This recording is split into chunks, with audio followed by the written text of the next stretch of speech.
এই ছবিটি সোশ্যাল মিডিয়ায় ঘুরে বেড়াচ্ছে। অনেকেই দেখেছেন, অনেকেই পাশ কাটিয়ে চলে গেছেন। কিন্তু কেউ কি ভেবে দেখেছেন এই মাটিতে হাঁটু ও হাতের উপর ভর দিয়ে চলা শিশুটির কেউ নেই? না, এটি কোনো শহরের ছবি নয়।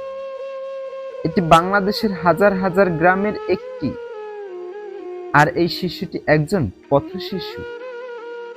তার নাম হয়তো কেউই জানে না, কিন্তু তার চোখ দুটো কথা বলছে অনেক কিছু। লক্ষ্য করুন, শিশুটির পোশাক একটি ছেঁড়া বা পুরানো শার্ট, মাথায় কোনো টুপি নেই, পায়ে কোনো জুতো নেই, চারপাশে ধুলো আর আবর্জনায় ভরা। সে মাটিতে, সম্পূর্ণ মাটিতে। শহরের পথশিশুদের কথা আমরা সবাই জানি, মাঝে মাঝে খবরে আসে, কিন্তু গ্রামের পথশিশুদের কথা কেউ বলে না। কারণ গ্রামের দারিদ্র্য এতটাই স্বাভাবিক হয়ে গেছে যে একজন শিশুর মাটিতে লোটোপেটো খাওয়াকে আমরা স্বাভাবিক বলেই মেনে নেই। বাংলাদেশে প্রায় ৪৪ লাখ শিশু পথশিশু হিসেবে বড় হচ্ছে। এর মধ্যে একটি বড় অংশ গ্রামে।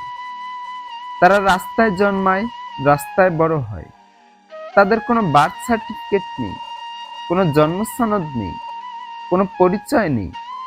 রাষ্ট্রের কাছে, সমাজের কাছে তারা অদৃশ্য। এই শিশুটির বয়স কত? ১ বছর, ১.৫ বছর? এই বয়সে একজন শিশুর কোলে থাকার কথা, মায়ের বুকে মুখ গুজে থাকার কথা। কিন্তু সে মাটিতে, একা। তার পাশে ২ বড় শিশু বসে আছে, হয়তো ভাই বোন। কিন্তু তারাও তো শিশু। তারাও কি কাউকে পাবে?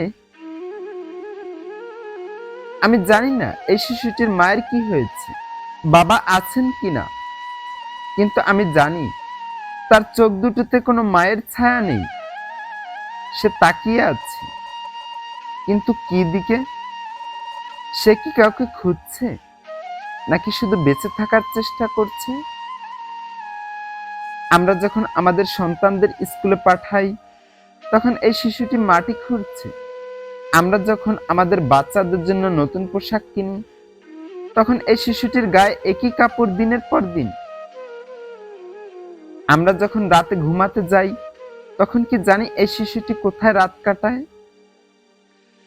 এই শিশুটির দায় কার? মায়ের, বাবার, নাকি সমাজের, নাকি রাষ্ট্রের? আমি বলবো সবার। গ্রামের দারিদ্র্য, অপুষ্টি, শিক্ষার অভাব এবং সামাজিক নিরাপত্তা বেষ্টনীর অভাব, এসব মিলিয়ে এই শিশুটিকে তৈরি করা হয়েছে। কিন্তু সমাধান আছে। ইউনিয়ন পরিষদের মাধ্যমে ভাতা কর্মসূচি আছে, শিশুদের জন্য সরকারি সুরক্ষা আছে। কিন্তু সেই সুবিধা পৌঁছায় কি এমন শিশুর কাছে যার কোনো ঠিকানা নেই, যার কেউ নেই? আপনি যদি এই ভিডিওটি দেখে থাকেন, তাহলে অনুগ্রহ করে শুধু লাইক বা শেয়ার করবেন না। আপনার এলাকায় যদি এমন কোনো শিশু থাকে, তাকে সাহায্য করুন। ইউনিয়ন পরিষদে খবর দিন, স্থানীয় এনজিওকে জানান, কিংবা শুধু একবার তার দিকে তাকিয়ে একটু ভালোবাসা দেখান। কারণ এই শিশুটিও আমাদেরই একজন, আমাদের সমাজেরই একটা অংশ।